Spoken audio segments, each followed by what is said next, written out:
Good evening and a very warm welcome to our Book Circle community members. It's both a pleasure and a great honour to have Bonnie Garmus as our wonderful guest tonight. Bonnie's debut novel, Lessons in Chemistry, has taken the book industry by storm and already has a long list of accolades. Congratulations. Thank you so much, and thanks for inviting me here. It's really a pleasure. Good Morning America Book of the Month. I mean, that must have been amazing. Yeah. As a start to a debut novel. Yeah, it was a shock. Yeah? Yeah, it's still a shock. Right. And 10 best novels of 2022. It's really amazing. Thank you. Yeah. So I wanted to start with two of your favourite books, apparently. Yeah. Which are The Cider House Rules and Matilda.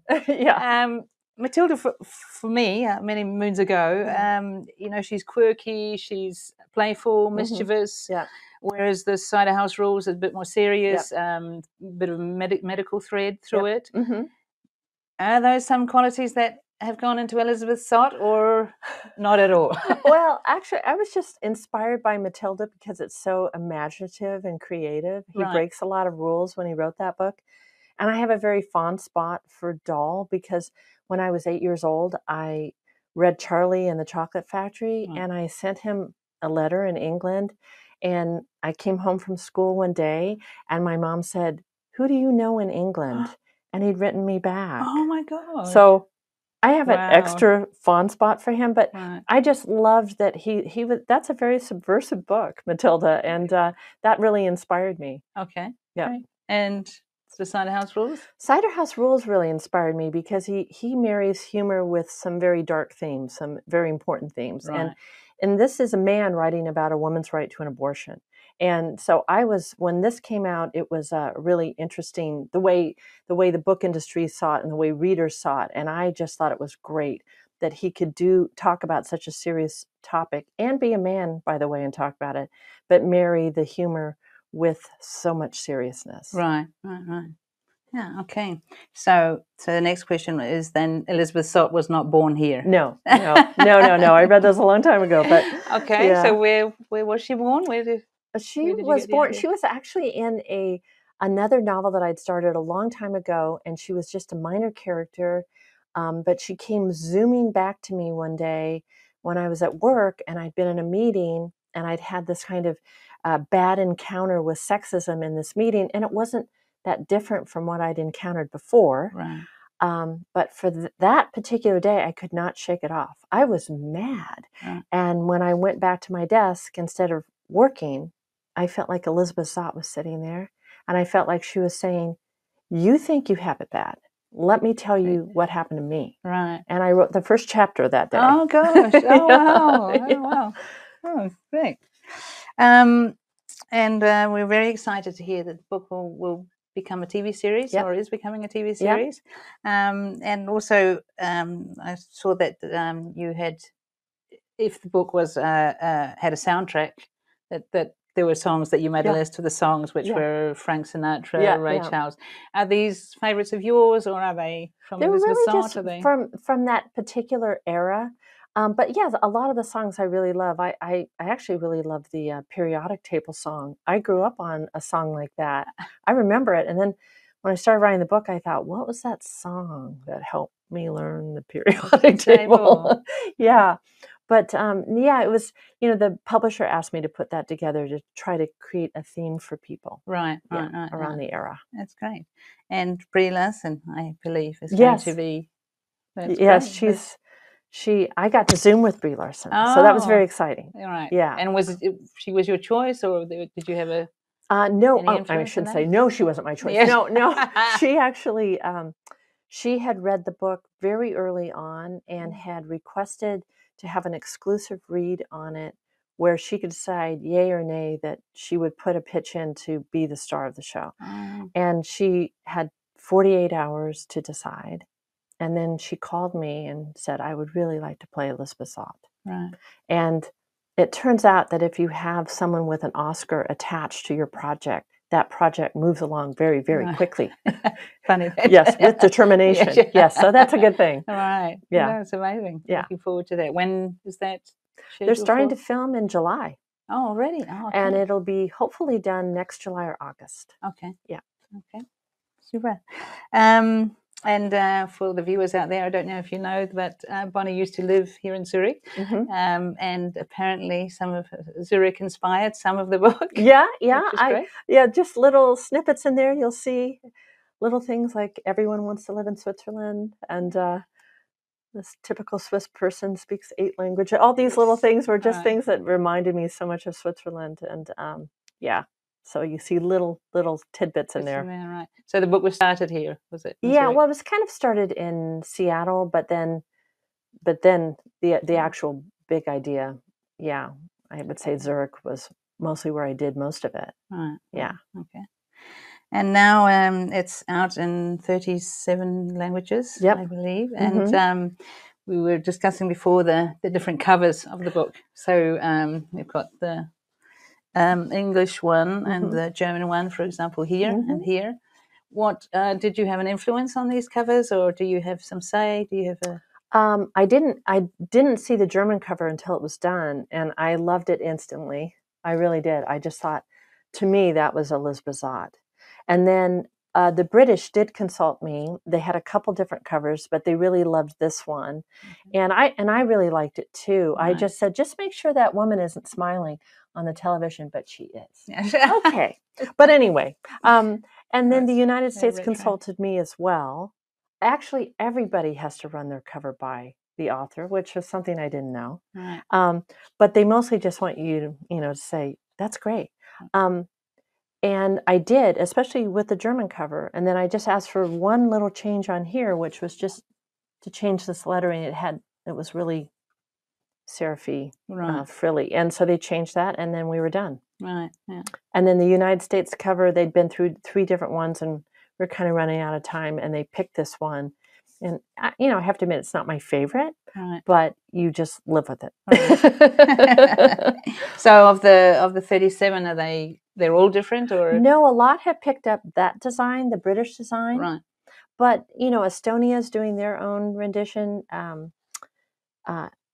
Italy has a really beautiful cover. Right. Yeah, it's really interesting to see what people do and how they interpret the book. Yeah. Oh, great. And just some more perhaps general questions. What book is sitting on your bedside table at the moment? Oh, it's a book called One Day I Shall Astonish the World by Nina Stibbe. Have you heard of that? She's British. Okay. It's funny. She's a funny writer. Right. And she just published that, so it's just come out. Okay. Yeah. And you're enjoying it? Yeah, very much so. Okay.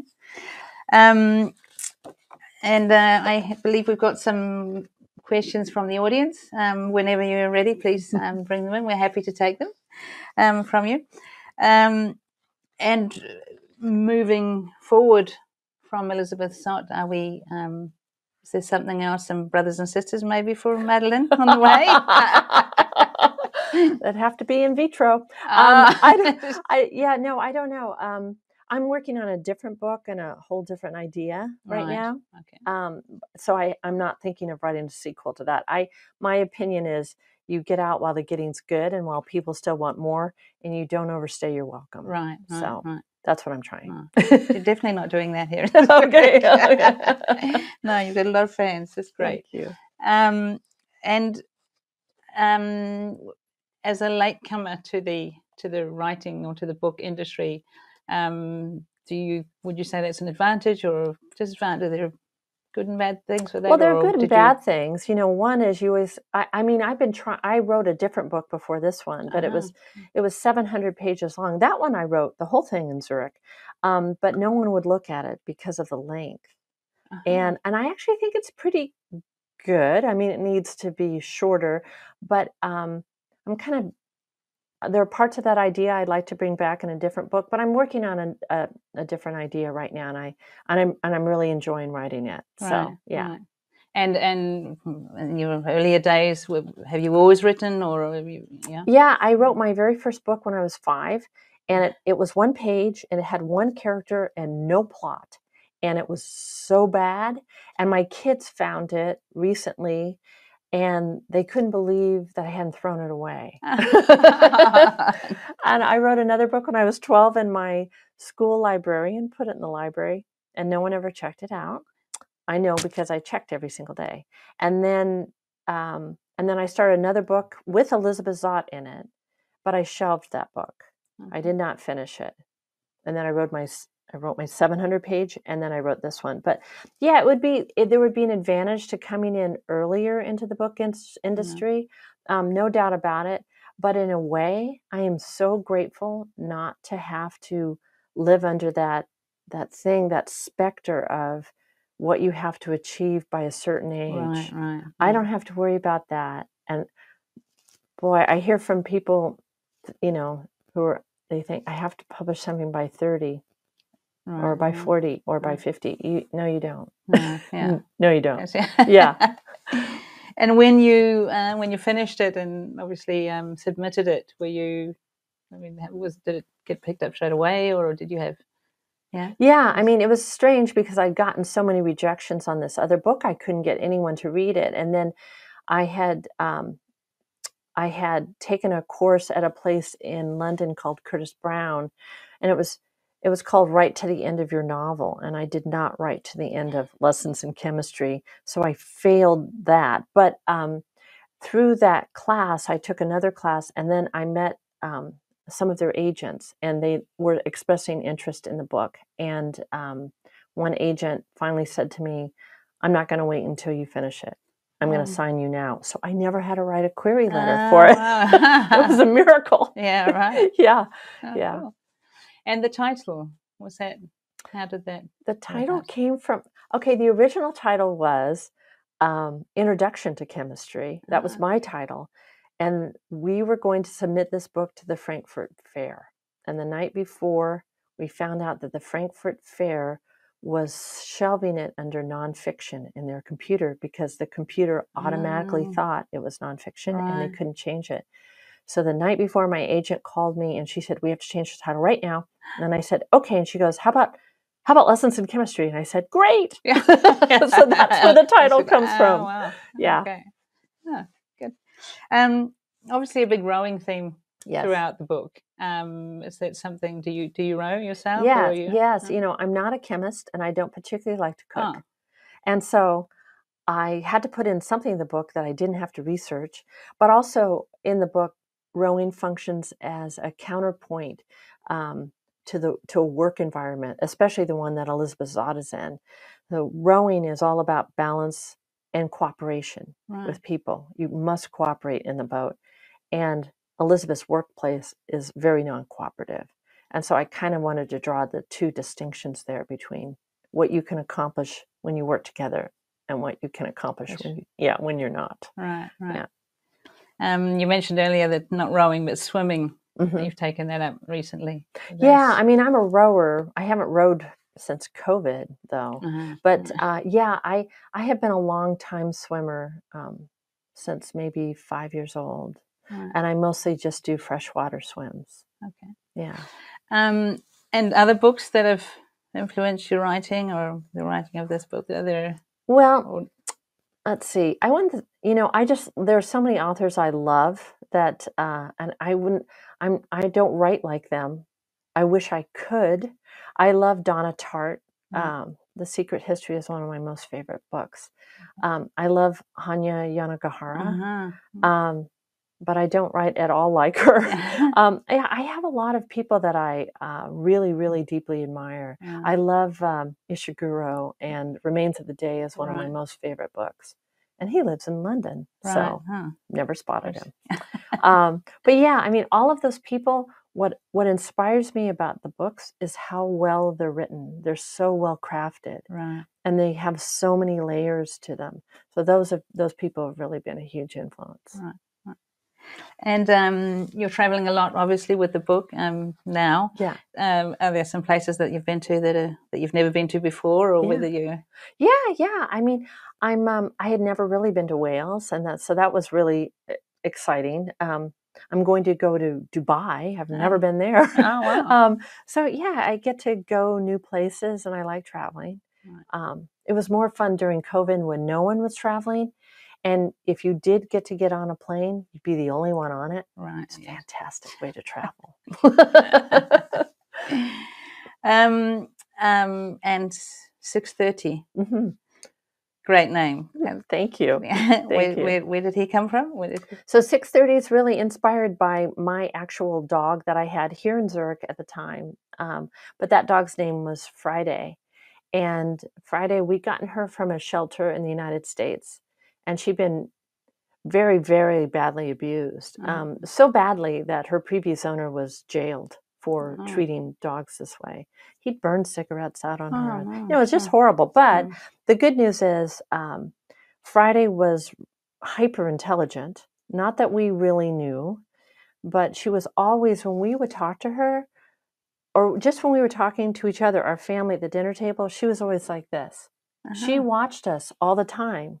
And she never just laid down. She was always, and it turned out that she was picking up what we were saying. Wow. I mean, to the point where one day I was getting ready for work and I couldn't find my keys. And I said, I can't find my keys. And Friday got up and she went through my gym bag, and then she went through my bag, and then she went through the pockets of my jackets, and she found the keys and she dropped them on the floor like, it's not that hard. Yeah. And she would do things like that, where we would go, she understands certain words and what we're saying. And she learned words like start. I mean, she would learn these words. And then when we moved here, you know, she had to take the Swiss dog test that you have to take. She got 100%, and it was in German. Oh, wow. But we had been here a little bit. But I mean, did the other dogs teach her? We were studying German, but we didn't really speak to her in German. Right. Her whole test was in German, and she got an A. She got 100%, they said. Right. Anyway, I learned not to underestimate her after that, because she had a deep well of sympathy for us and empathy for every living creature. And we had hamsters and rabbits, and she would take care of them, and she let the hamsters sit on her head. Oh, wow. You know, she was a really special dog. Right. Yeah. Right. Oh, cool. Okay. So do we have some questions, perhaps, that some of the community would like to ask? So we've got a question from Katya. Was there a real living person in the past that inspired you for Elizabeth? And congratulations for the great success of your book. It's well deserved. Oh, that's so kind. Thank you. No, no one inspired Elizabeth. The funny thing is that I wrote her because I felt like I needed someone to look up to. I needed a new role model, and I felt like, who would this person be, and what would she be saying, and what would she be like? And then there she was. Yeah. And we've got another one a question from Benjamin. Does the dog 6:30 exist in real life? And are you a dog person? I'm a dog person. Answered, yeah. So 6:30. Was from Friday. Yeah. And do you read books while you're writing? You know, I don't. As soon as I'm working seriously on a book, I stop reading fiction. I only read nonfiction. And it's because it's not like I think I'm going to, you know, somehow pick up their story and put it in mine. It's just that I have to be able to hear just my characters. Right. And I can't hear anyone else's. Okay. And so music also? I have to write in total silence. It's just horrible. I wish I could write, you know, I hear what other people do. They seem to be having more fun. But no, I just write silently. And then later, when I'm not writing, I listen to music or something. Right. And do you have a special place in the house or nature, or do you? We live in a very small flat in London. And once COVID started, my husband and I work at the same place. We work 3 feet apart from each other at the dining room table. And because I read everything I do out loud, not as I write, but when I go back and I'm reviewing the material, I read it out loud. He wears these enormous headphones every day, so he can get his work done. Right. Okay. Yeah.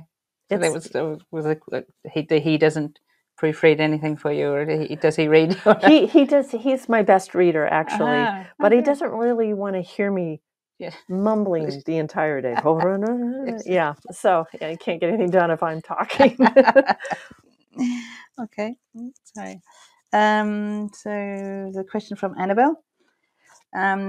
Will Will there be an outtake for Harriet with her upcoming story as a successful magazine editor? Oh, I don't know.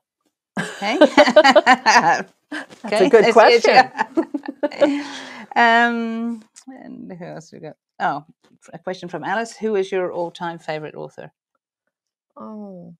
Yeah, that's Oh my gosh. I have a million, and the funny thing is, a lot of them are children's books because they had such an influence on me at a young age that it made me want to be a writer. But I grew up on Dr. Seuss and Roald Dahl. I grew up on fairy tales, and those writers have always been my first source of inspiration. Right. Yeah. And then as I grew older, I loved Russian literature, and I read it all, which was really strange. I actually enjoyed War and Peace. Okay. I know I tell people that, and they go, "That's not possible," but I really did. Maybe because I was reading it at an age, I think I read it when I was 16 or something. And, back then I would just read anything till the very end. Now I can't do that anymore. I don't have time. You can do that as a kid. You can't do that as an adult.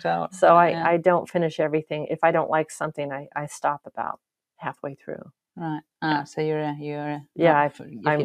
I become like a little more critical. Right. Yeah. Okay, that's great. So from here, you're doing a tour at the moment, or are you? So from here, I go to Germany tomorrow. Okay. Yep. So Germany is coming. Be prepared. Get ready. Yeah. Okay. And you've been. Where have you come from here? Well, let's see. I was doing a tour. I have this ongoing tour in the UK, and I just came from Wales yesterday, and then I have this ongoing sort of thing throughout England and also Scotland. And then I was in the United States and I did a tour there. And then I think I'll be going to Milan this fall, and Dubai. And yeah, it's just interesting. They're all kind of spread out. Right. Yeah. Right. And you, for example, training tomorrow, are you reading something on the train? Do you read on the train? Yeah, no, I read this book by Elizabeth Day called Magpie. Right. I don't often read thrillers or, things like that. And I really wanted to read this one. So that's what I read on the plane. I finished it just as we were landing. Perfect timing. Yeah, it was very lucky timing. And so from your time in Zurich, is there food that you miss? Fondue or yeah. I mean, I do. I really miss. I actually said to my husband, "Wouldn't it be great to go out for fondue?" No, I. You know what I miss? You guys are going to think this is crazy. I miss those really large pretzels. They're the best here. Other people try to imitate them. No, right. They're better here. You probably have a good chance of getting those in Germany as well, I would say. Yeah, probably. Yeah. No, there's so many things I miss about living here. Right. And the recipes from Elizabeth, was there some Swiss influence in that, or is it American, or? Some of the recipes were things that my mom made when I was a kid that I just remembered and referenced. The brownie recipe that is actually in our reader's guide is actually from from my family. One night I didn't want to make dinner, and I made brownies for dinner because we were all having a bad day. And so in our family, we call that desperation brownies. And we have desperation brownies every so often. Right. If you've had a bad day, we go, "Do you need desperation brownies?" So that's where that idea came from. But. Okay. A lot of quotes in the book that I like, but at the end of her TV program when she says, "Children set the table." Mum needs a moment. I love that. How did that come about? How does it? I mean, I don't know. It just came immediately. I knew that's what she would say. I wanted her to just assume that kids were watching. Right. I wanted her to be sending this message to kids about, your mother's an important person. You should respect her. She needs a moment to herself. Right. And here's your job. I'm giving you a job. Right. So, yeah. Yeah, that's my favorite from the book. I love that, how you. It finishes with that all the time. Oh, thanks. So, we have some more questions from the community. A question from Susan. Are you a good cook like Elizabeth? I am not. When I was writing this book, and I was telling a few people I was writing this book about a cook and a chemist, and first of all, they were going, this sounds like a really bad idea. But second of all, one of my friends said, you don't like to cook. And I said, well, I know I don't, but I don't think that will be a problem. And she goes, yeah, no, I think it would be a problem. And she said, also, you're not a chemist. And I said, yeah, I know, but I'm teaching myself chemistry. And she said, I find that problematic too. But I learned chemistry. I got a book off of eBay.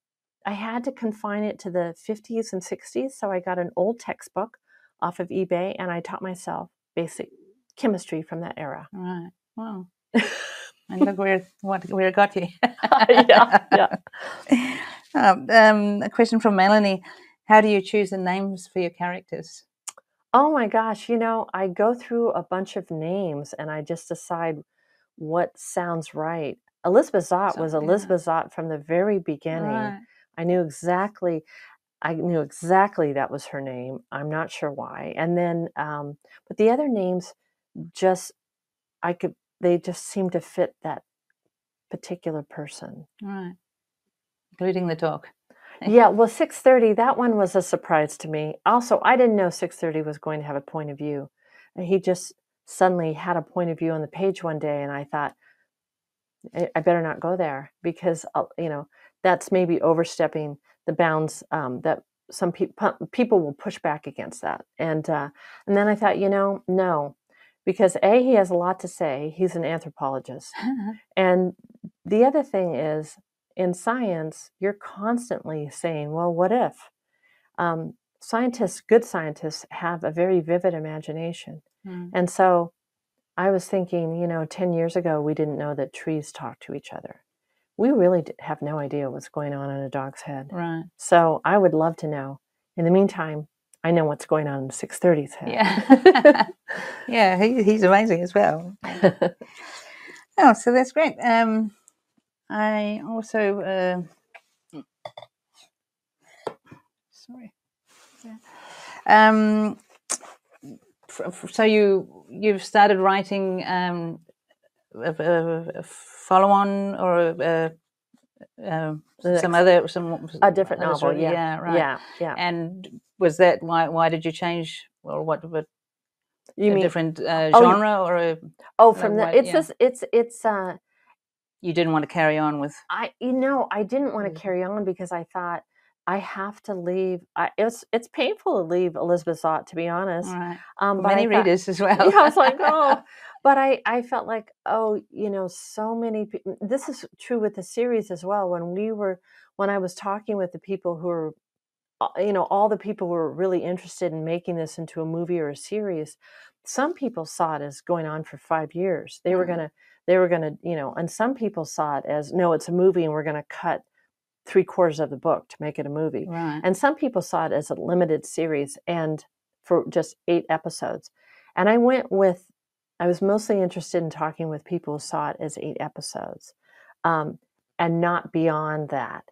Because I said, as they said, sometimes we make a great series and then we go, maybe we go another year, and the next year, sometimes it's just never as good. And I said, okay, I'm working with you people. Right.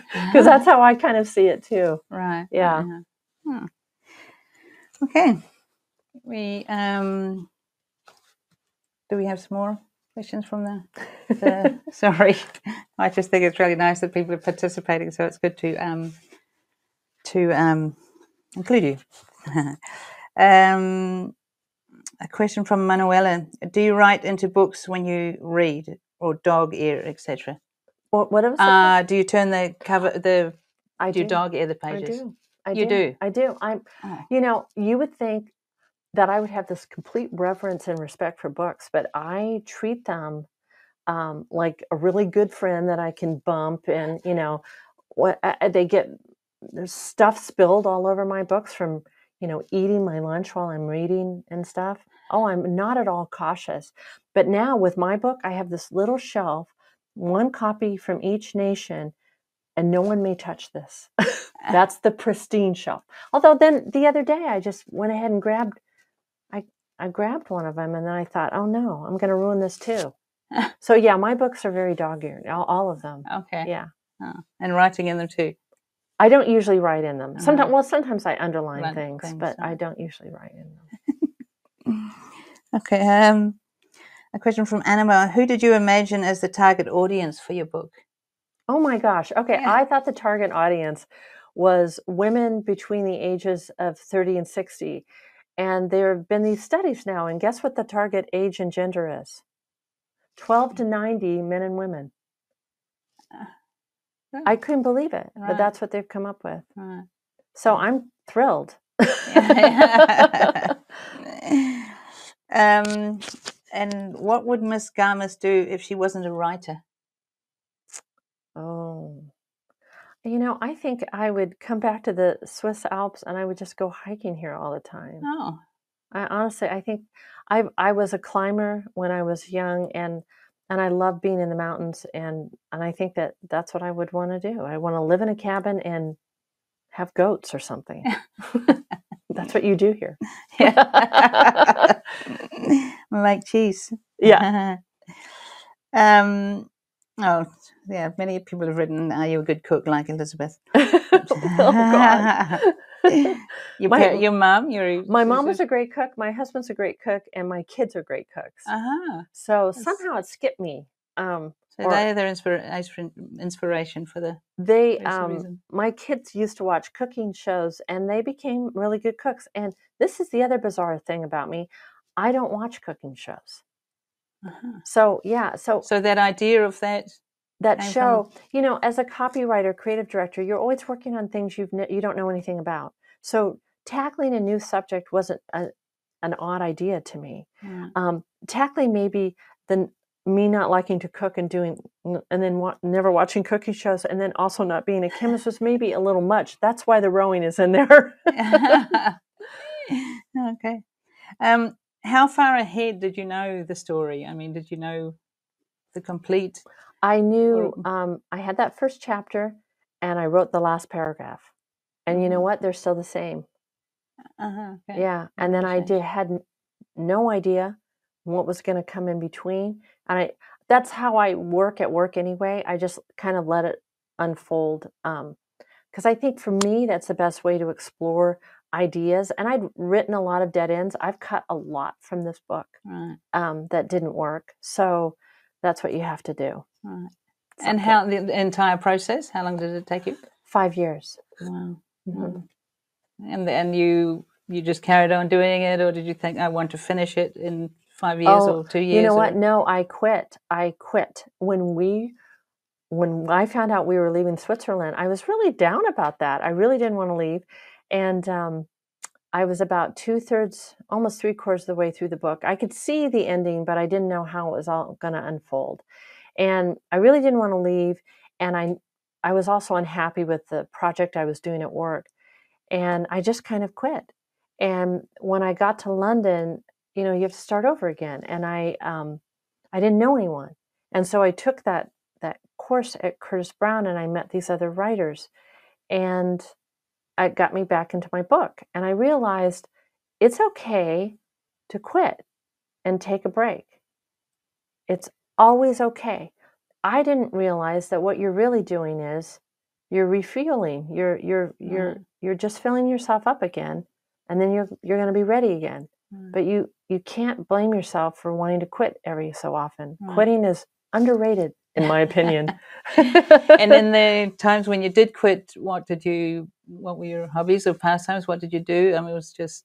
Well, mostly I was working, but I think I've always loved rowing. I've always loved swimming, and I've always loved hiking. You can do all of that here. And I think that's what I would spend a lot of time with my dog and doing those sorts of things, and not writing. And then I'd be reading and just enormous, almost like drinking water when you're really thirsty. Because when I start on a book, I stop reading fiction. Right. So you have a lot of catch up to do. Right. Yeah. And the people that you met in the Curtis Brown, do you read each other's? Yeah, we read. Yeah, we do. We don't read a lot of it. In those courses, you read very minimal. I mean, when I started the course, I said, well, I'm going to show you guys chapter 23. I know you don't know what's gone on before, but here it is. Yeah. So yeah, you can get, ideas about whether the voice is working or if people find it interesting or not. But really, I was there just for the community. Right. Yeah. Yeah. Yeah. Well, I'm sure it was inspiring when everybody's writing. Yeah, it is. And what we mostly talked about was, how badly do you procrastinate? That was 100% of our, what did you do today? How many times did you clean the bathroom and not write? Right. So it's reassuring to talk to other writers. Yeah. Okay. And have any of them been as successful as you? Well, a couple in my class have gotten agents, and one has published a couple of thrillers. But no, I think what's happened to me is very rare, and I know it's very rare, and I know it's really hard for other writers, and so, but our group is tight and we support each other. Right. But we do not share our work anymore. Uh-huh. We're just like, you know what, I'm just here for moral support. And that is probably for all of us the best of all worlds. Right. Yeah. And you're okay with that? You don't want to, or I'm terrible about showing. In the book I list everybody who read any part of the book. Yeah. It seems like they must have read the whole book. No, they all read about that much, except for some of the people in Switzerland who probably read, 10% of the book. Right. But no, I'm very shy about sharing my work. I want to get to the point where I feel proud of it, and it's hard for me to feel proud of things, so I have to keep rewriting it until I feel really good about it. So it takes a while. Yeah. Oh, I'm sure you're very proud now. I'm just glad it's done. Yeah, right. Yeah. Mm-hmm. Okay, maybe we have maybe 1, 2 more. How did you motivate yourself to continue writing after your 700 pages was not taken on? Oh, you know what? That was a terrible time. I grieved. I got 98 rejections. Oh, gosh. And my husband said, what are you doing? I said, I'm going to go for 100. And he goes, well, that's an odd goal. And I thought, that is a dumb goal. But luckily, the last rejection was the only person out of all of those agents who read anything. And she read 10,000 words of that book. And she wrote me this really scathing email. She said, I absolutely loved the first 10,000 words, but who do you think you are that you think you're so good that you can write a 700-page novel and someone's going to publish that for you? She said, you're just crazy. And, it was really mean. Right. Anyway, the funny thing is that, she said, if you ever write anything of decent length, send it to me, which I didn't have to because I had this agent. Right. But one of the agents, actually 3 of those agents, went back through their emails and found that novel and sent them. And I've heard from them, they're like, uh-oh. Okay. Yeah. And they could only see the little snippet I'd sent them, but so that's great. But I made the mistake. Right. I didn't do my research. You don't write a 700-page novel out of the gate. Right. Yeah. But you wanted to, obviously. Well, I can go on and on in a novel. Right. Yeah. But 700 pages, that's quite a... Oh, yeah, no one was going to take that. Did when you started that, when I got all those rejections, then I was really depressed for 3 or 4 months, and then I was in that meeting, and this was probably 6 months after all of those rejections. I was in that meeting, and then there was Elizabeth Zott, and I went, I'm on it. Right. And when these 98 rejected, do they all give you some constructive feedback or mean feedback, or is it just a no? Most of them were just a no. It was just boilerplate. It's what they send everybody, and so there was no personal message. I got 4 personal messages from people saying, absolutely not. And then that last one, which was, who do you think you are? So I went, oh, okay. Well, that didn't go well. I think that's so common for writers to get rejected that often. Oh, wow. So, when I tell other writers, I say, it's a badge of honor. You survived that. Right. So, 98. Well, going for 100 was the bad part. Okay, well, yeah, we're coming to an end. So, but it's been such a pleasure, and we're so grateful that you came. That we've had the book in the community, and you've got a lot of fans here in Zurich. Well, thank you. Yeah, I love being back. Yeah, and we won't reject the 700 pages. Oh, okay, great. All right. Are you saying that you'll publish? Yeah, you can send it to us. Oh, okay, great. But anyway, so thank you very much for joining us this evening, and of course, again, thank you very much to Bonnie. Thank you so much. And have a nice evening. Thank you.